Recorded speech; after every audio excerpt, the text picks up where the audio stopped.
Hello friends, आप सभी का एग्जाम्पल 91 में स्वागत है साथियों। आज का जो आपका सेट है आपका 7 फरवरी कब का है साथियों? 7 फरवरी 2023 का सेट है साथियों। ये आपका अंतिम हिंदी का सेट है 2023 का।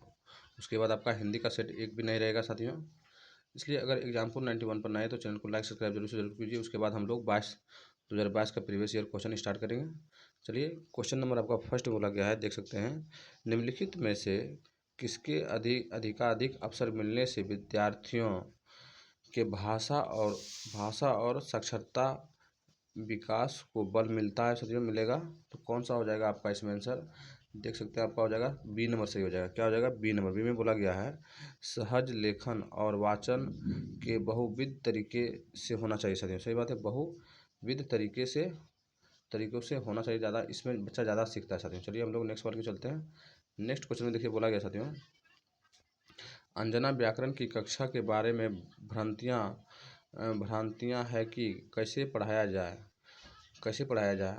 आप उसे व्याकरण शिक्षण का कौन सा सर्वोत्तम तरीका सुझाना चाहिए साथियों? तो आपका जो हो जाएगा व्याकरण के पढ़ाने के तौर तरीके आपका कुछ और होता है।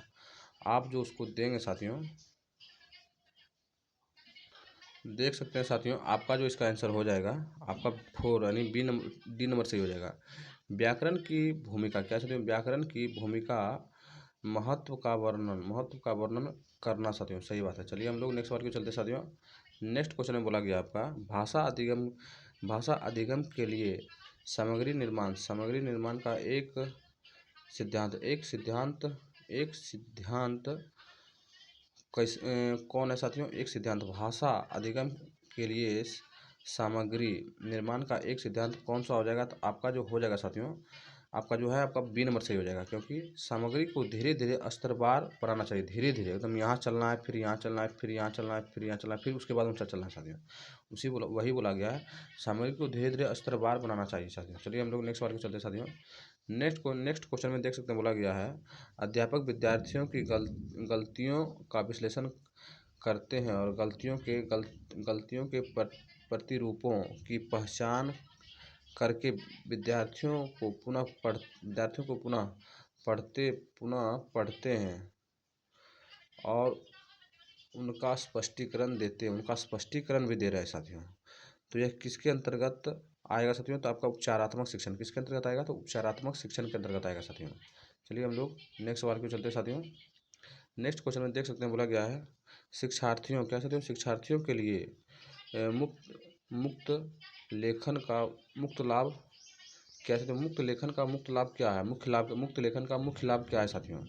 वही बोला गया है।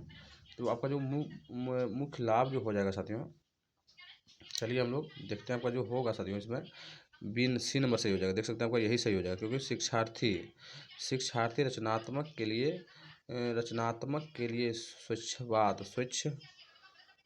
स्वच्छादन हो साथियों। चलिए हम लोग नेक्स्ट वाले के चलते साथियों। नेक्स्ट बोला गया है क्या है? तो व्याकरण के कार्य कैसे होने चाहिए? तो संदर्भ के अनुसार होना चाहिए। किसके अनुसार? संदर्भ के अनुसार होना चाहिए साथियों। चलिए हम लोग नेक्स्ट वाले को चलते साथियों। नेक्स्ट क्वेश्चन में बोला गया है, भाषा क्या है? भाषा अधिगम के बारे में कौन सा सही से भाषा अधिगम कराना है? तो आप कौन सा सबसे बेस्ट तरीका हो जाएगा आपका? आपको जो सबसे बेस्ट तरीका होगा साथियों आपका ए सही हो जाएगा। क्योंकि सभी प्रकार की विषय वस्तु भाषा अधिगम, सभी प्रकार की जितना भी विषय वस्तु भाषा अधिगम है साथियों। सही बात है साथियों। चलिए हम लोग नेक्स्ट सवाल को चलते हैं साथियों। नेक्स्ट बोला गया है,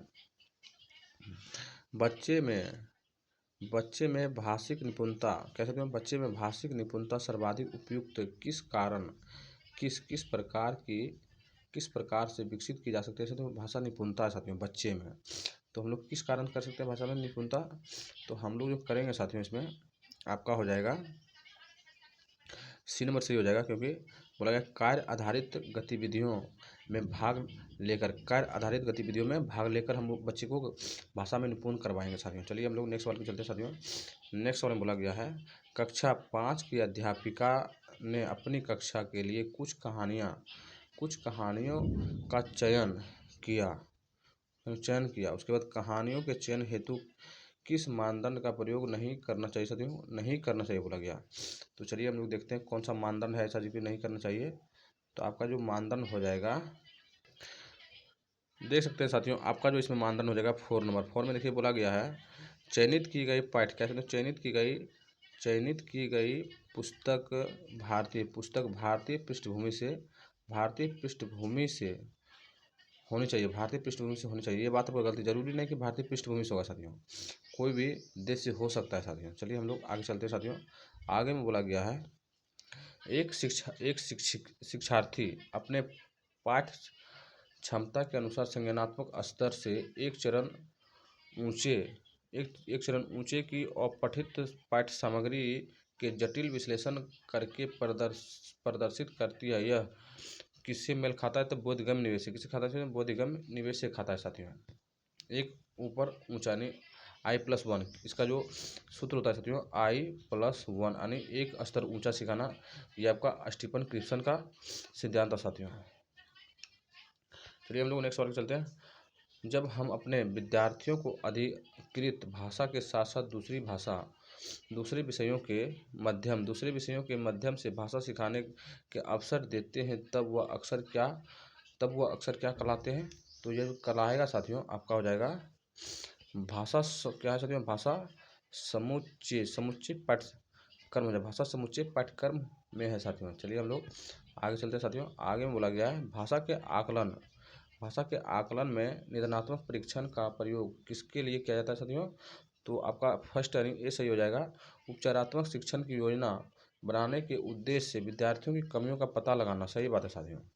चलिए हम लोग आगे चलते हैं। आगे में बोला गया साथियों कि बोला गया है वह लेखन जिनमें इस बात पर ध्यान दिया जाता है कि लेखन इस रूप में प्रस्तुत किया जाए कि दूसरे आसानी से पढ़ और समझ सके, दूसरे लोग जो है इसको आसानी से पढ़ भी ले और समझ भी सके।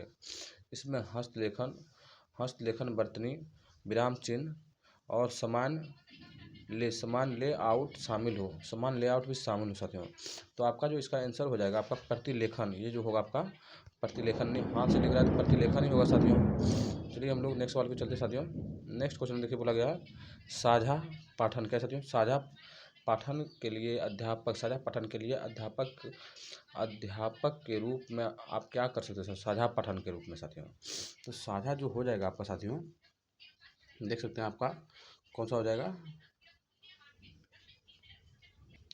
देखिए आपका जो इसका आंसर होगा साथियों आपका ए नंबर फर्स्ट नंबर सही हो जाएगा, क्योंकि आपने जिस पाठ्य सामग्री को सरस्वर पाठ है कुछ विद्यार्थियों को उनकी यानी उसका अनुसरण करने के लिए कहना, सही बात है साथियों। कुछ विद्यार्थियों को उनका अनुसरण करने के लिए कहना, यही बात आपका सही हो जाएगा साझा पाठ के संदर्भ में। चलिए हम लोग नेक्स्ट सवाल के चलते हैं साथियों। और इस सेट का अंतिम सवाल है, बोला गया है एक अध्यापिका संज्ञा समझाने के लिए पहले वो उदाहरण देती है, फिर उसकी परिभाषा बताती है। यह विधि क्या कहलाता है साथियों? अगमनात्मक, क्या कहलाता है साथियों? अगमनात्मक विधि कहलाता है साथियों। चलिए हम लोग नेक्स्ट सवाल के चलते साथियों। आपका सेट समाप्त हो गया साथियों। अगर एग्जाम को 91 पर नए तो चैनल को लाइक, शेयर और सब्सक्राइब जरूर से जरूर कीजिए। और आज का जो आपका सेट था साथियों, देख सकते हैं साथियों, आज का जो आपका सेट था आपका 7 फरवरी का था साथियों, 2023 का था। चलिए हम लोग नेक्स्ट पार्ट में फिर मिलेंगे। अब 2022 का स्टार्ट होगा।